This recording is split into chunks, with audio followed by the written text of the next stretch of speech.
Princess Meghan first talked about Donald curling her. He went on to call her a very good American princess and shared his hopes that she would succeed. His comments were made ahead of his first state visit to the UK on June 3. He has previously visited the UK and had tea with the Queen, but it wasn't an official visit. Meghan Markle won't be meeting with the US President next week as she's still on maternity leave, having given birth to Archie Harrison Mountbatten Windsor on May 6.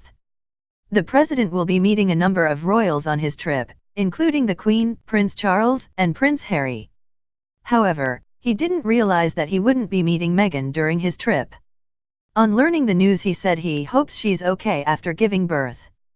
Although the Duchess of Sussex is officially missing the President's state visit because of her maternity leave, there has been speculation that it is, in fact, in a bid to avoid an awkward encounter.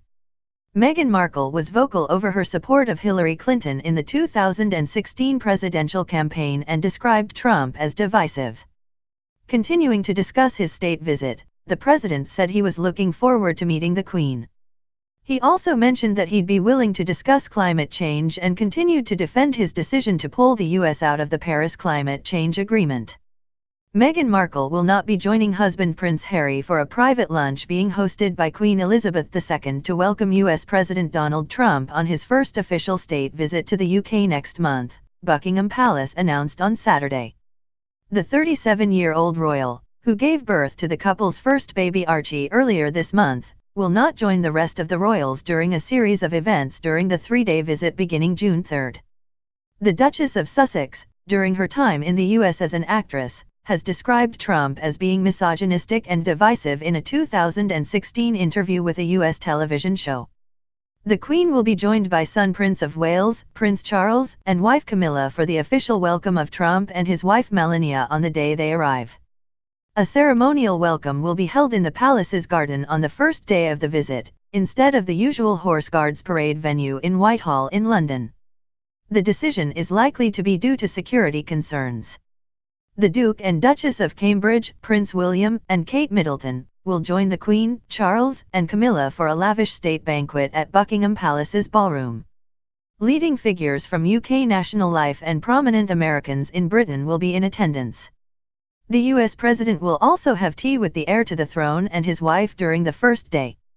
On the second day he will meet with Theresa May, just a few days before she steps down as Prime Minister.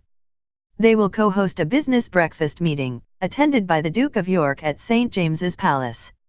Trump will then visit Downing Street to hold talks with the Prime Minister, followed by a joint news conference that evening. The Trumps will host a return dinner at Winfield House, the residence of the U.S. ambassador, which Charles and Camilla will attend on behalf of the Queen. The Queen and Charles will attend the national commemorative event for the 75th anniversary of the D-Day landings at Southsea Common, Portsmouth, on June 5. More than 300 D-Day veterans will be at the ceremony, which aims to tell the story of D-Day through musical performance, testimonial readings, and military displays, including a flypast of 25 modern and historical aircraft. Trump is reportedly bringing his grown-up children with him when he visits the UK, daughter Ivanka and her husband Jared Kushner, both advisors to the president, along with her siblings Tiffany Trump, Donald Trump Jr. and Eric Trump. May hailed it as an opportunity for the UK and US to strengthen our already close relationship when the state visit was announced in April.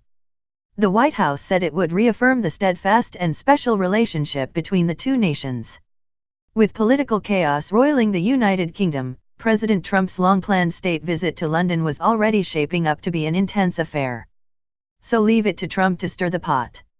In an interview with the Sun newspaper, the president criticized the UK's newest princess, sounded off on the election there, and sent diplomats' blood pressure skyrocketing on both sides of the Atlantic. "I didn't know that she was nasty," he said Friday of Meghan Markle, the new Duchess of Sussex, on learning that the Usborne former actress had accused Trump of being divisive and misogynistic during his 2016 presidential campaign. Markle, who is still on maternity leave with her 3-week-old son Archie, was not expected to attend any of next week's royal ceremonies. Nevertheless, Trump said Markle will make a very good American princess. In the same interview, he weighed in on the Conservative Party's battle for the Prime Minister's job. "I think Boris would do a very good job," Trump said of Boris Johnson, the former mayor of London who is a top contender for the slot. I think he would be excellent. Trump previously said he might meet with Johnson and Brexit Party leader Nigel Farage. Nigel Farage is a friend of mine, Boris is a friend of mine, they're two very good guys, very interesting people, Trump said Thursday. I think they are big powers over there. Maybe it's not my business to support people. But I have a lot of respect for both of those men. Thanks for watching. Please like and share the video in social networks. We'll be right back to you as fast as we can.